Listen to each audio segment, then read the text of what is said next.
contestes cuál es la persona más importante en todos los aspectos que hayas conocido.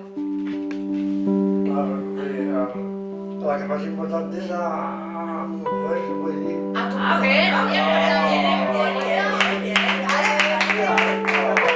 Era guapa. Bien guapa, sí. Claro que sí.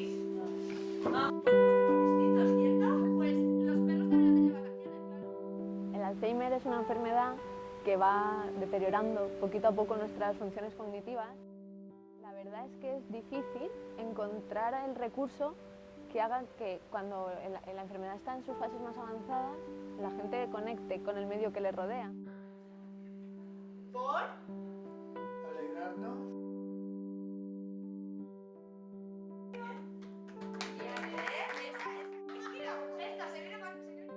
Este proyecto lo estamos realizando la Fundación Acaballe en conjunto con AFAP Valencia, gracias a la financiación que nos ha proporcionado Bankia. En él estamos interviniendo en 3 grupos diferentes, 2 en Valencia y 1 en Moncada, utilizando al perro siempre como fuente motivadora.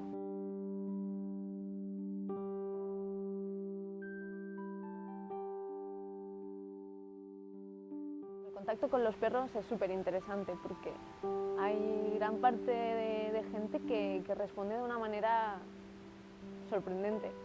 De la misma forma que ante algún estímulo no le llama la atención, al ver al perro, de repente les despierta algo y le quieren tocar y te hablan.